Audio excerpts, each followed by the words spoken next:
Vous voyez cette lumière? C'est très bon signe parce que ça veut dire qu'un nouveau chapitre du webcomic est sorti. On va essayer un nouveau type de format pour ces reviews-là ainsi que celle de Versus, voire même Buggy Go, je suis pas encore sûr, mais c'est parce qu'il y a beaucoup de pages et beaucoup de dialogues et ce sont des séries un peu moins vues que le manga principal, donc on va essayer quelque chose de différent. Je vais mettre ma tête dans le coin là-haut et comme vous pouvez voir, on va scroll petit à petit et on va commenter au fur et à mesure de ce qui se passe. C'est en anglais, mais pas de panique, je suis là pour vous traduire. On reprend avec ce chapitre 152. Dans le précédent, on rappelle, il y avait la révélation que Metal Knight, eh bien c'était un cyborg ou un robot. On sait pas trop à quel point il est modifié, mais grosse surprise, donc on se doute que l'organisation est derrière tout ça. Pareil pour les néo-héros, on va avoir des révélations dans ce chapitre. On reprend donc avec McCoy qui est vraiment dans la sauce ultime, il s'est fait capturer et Fuzzy ainsi que A souhaitent l'exécuter parce que c'est un traître, il ne peut plus être cru. Fuzzy souhaite le garder en vie parce qu'il peut être utile, mais bon, s'il y a un cadavre à utiliser en moins, c'est pas très grave. Et là, on peut voir que A en fait nous révèle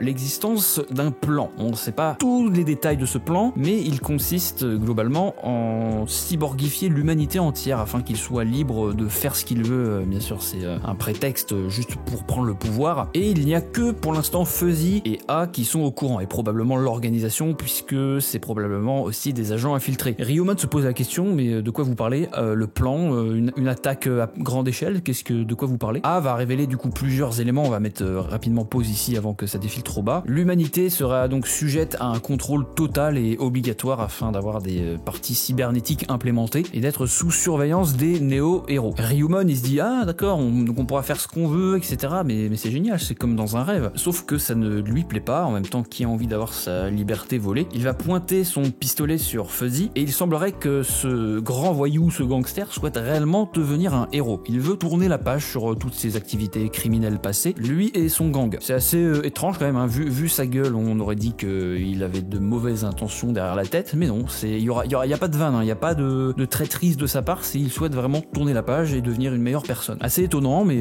pourquoi pas. Il demande à ce qu'on libère McCoy, mais Fuzzy décide de changer de cible au lieu de récupérer McCoy qui est de toute manière condamné à mourir. Il préfère plutôt s'en prendre à Ryuman. Il commence à attaquer dans tous les sens, il tournoie, il essaie probablement de le découper en petits morceaux avec ses bras qui ressemblent à des espèces de lames. On sait pas trop, c'est assez bizarre. Mais on a la révélation que Fuzzy c'est un robot, un cyborg, ce que vous voulez, et il provient probablement de l'organisation. Et on va mettre pause sur cette petite page qu'il y a en bas. Est-ce qu'au final l'organisation, elle serait pas infiltrée d'absolument partout? L'association des héros avec Metal Knight, les néo-leaders qui ont été créés de toutes pièces par l'organisation, ou alors il s'agit vraiment de deux entités distinctes, mais ça voudrait donc dire que déjà d'une, Blue a été trahi, mais ça c'était quasiment sûr, parce que c'est lui qui a aussi cofondé les néo-héros avec Monsieur Fuzzy, mais on ignore tout de ce gars. Il est dit que c'est le petit-fils de la voyante Shibabawa. Vu sa tête, on aurait pu le croire, mais à moins que ce soit un robot monté de toutes pièces, ou alors c'est vraiment le petit-fils qui s'est fait contrôler, qui s'est fait posséder par l'organisation malheureusement. On ignore encore beaucoup du plan de l'organisation, on n'a pas tous les détails, bien que A nous ait dit beaucoup quand même. Ryuman lui tire dans la jambe pour éviter tout déplacement et il demande à McCoy de se tirer Fissa avant qu'il ait d'autres problèmes. A propose à Fuzzy de doubler sa paye en échange de récupérer le cadavre de Ryuman. Et c'est là qu'il confirme que lui et son gang désirent tourner la page, ils ne veulent plus faire leurs activités criminelles, ils veulent vraiment rejoindre les néo-héros en tant que héros, pas en tant que criminel ou que sais-je. Il n'a même jamais levé la main sur un civil, il semblerait, donc c'est un bon bougre. Il a même l'air d'être au courant de la possession des armures de combat des néo-héros. Il dit que si j'étais en train de la porter là maintenant tout de suite, je serais déjà possédé par elle. Je sais pas comment il a eu vent de cette information, peut-être par son gang, je ne sais pas. Quoi qu'il en soit, il décide de retirer ses vêtements, pas pour cette raison-là, mais il se prépare à se battre contre A. Il a un énorme tatouage de dragon sur tout son corps, qui termine par une tête de... on sait pas trop quoi. D'après lui, c'est un dragon, mais ça ressemble plus à un lapin, ou vraiment ça ressemble à rien. Il dit donc qu'il a jeté les armures de combat à la poubelle, parce que s'il s'en servait pour se battre, ça voudrait dire que son corps,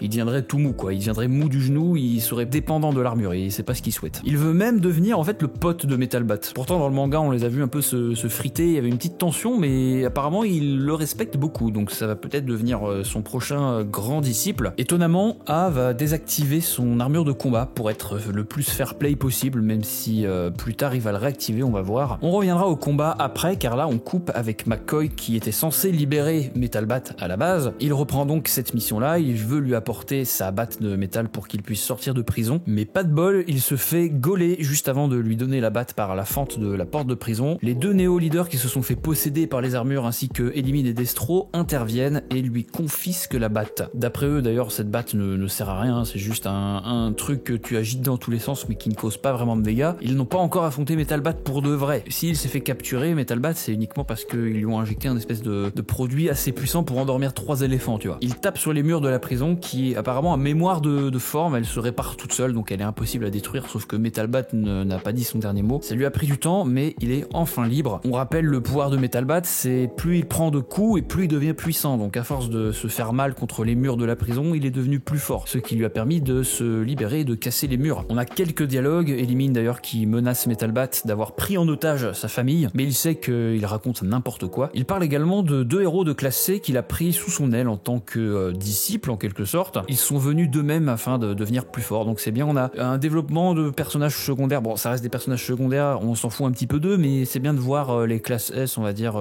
prendre sous leur aile des personnages a priori inutiles. Ce sera peut-être les prochains classes S, bon ça m'étonnerait, mais... Et d'ailleurs on retrouve les 2 classes C en train de sauver un chat, c'est pas n'importe lequel, c'est celui de la sœur de Metal Bat, qui s'appelle Tama d'ailleurs pour la petite anecdote. On les retrouve dans un abri avec plein de civils et également le gang de Ryumon. Ils suivent les pas de leur chef, donc ils n'ont plus d'armure et ils souhaitent tourner la page et protéger la famille de Metal Bat, ce qui est une bonne chose. S'ils avaient gardé leur armure de combat, ils seraient probablement possédés à l'heure actuelle et ça aurait été vraiment le bordel dans l'abri parce que déjà il y avait la sœur de Metal Bat, Zenko, et Metal Bat aurait pas été très content qu'il lui arrive quelque chose. Le round 2 Metal Bat contre Elimine et Destro va commencer, mais d'abord Elimine veut jauger un peu la puissance de Metal Bat, donc il va envoyer les 2 néo-leaders, Mars Léo et Koku, sauf que d'un seul swing Metal Bat les envoie valser en mode œuvre d'art moderne. Il se rue à toute vitesse sur Destro et d'un seul swing également il lui coupe le nez. Il se rend compte de son pouvoir, plus il prend des coups plus il devient fort, donc au lieu de l'affronter en 1v1 ça va être du 2v1. J'espère qu'il s'en sortira, ce serait con que Metal Bat soit un des classes S à se faire contrôler par les néo-héros. Petite pause d'ailleurs avant de continuer, mais Puri Prisoner il est également sur le point de mourir, il se fait détruire contre le Raiden. Zombieman se fait capturer également par une machine divine. Plein de classes S qui sont partis en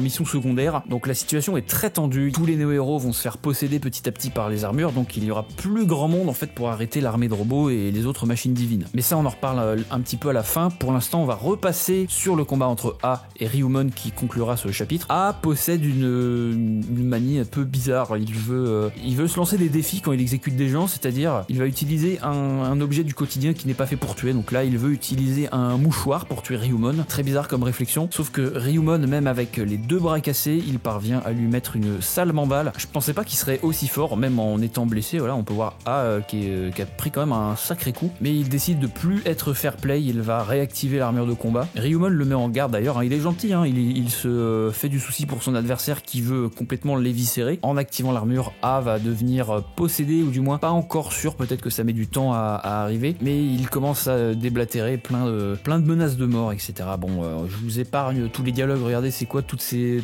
cases remplies de mots. Globalement il veut juste le tuer, point. Et pour cette dernière page on voit la gentille frimousse de Ryumon. Il fait peur, hein.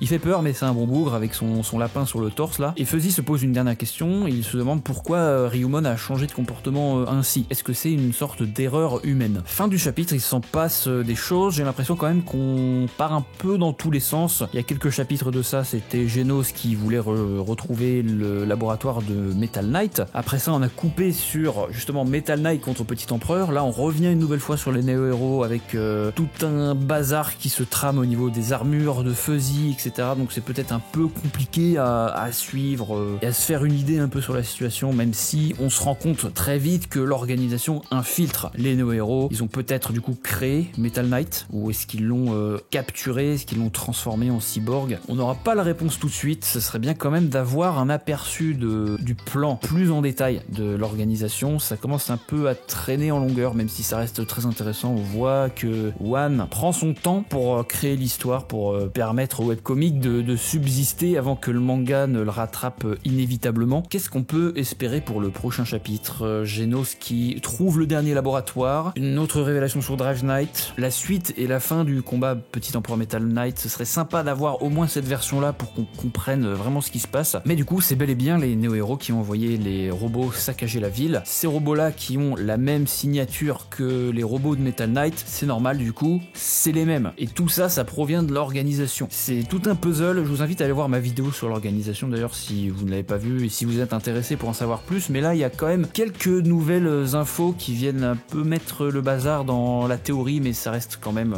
assez proche de ce que je pense. Hâte de voir la suite. J'espère qu'elle ne sera pas dans 10 mois. Franchement, une intervalle de 3 mois entre chaque chapitre, c'est correct, c'est très bien. Est-ce que là, il a drop un chapitre pour s'excuser des redraws concernant le manga, parce que c'est vrai que le 3e redraw de l'arc des ninjas, on s'en serait bien passé. Mais si One drop des chapitres du webcomic tout le long des redraws, franchement, je prends tous les jours. Allez, j'ai assez parlé, je vous laisse et on se dit à la prochaine review du webcomic qui aura lieu je ne sais pas quand. Ciao.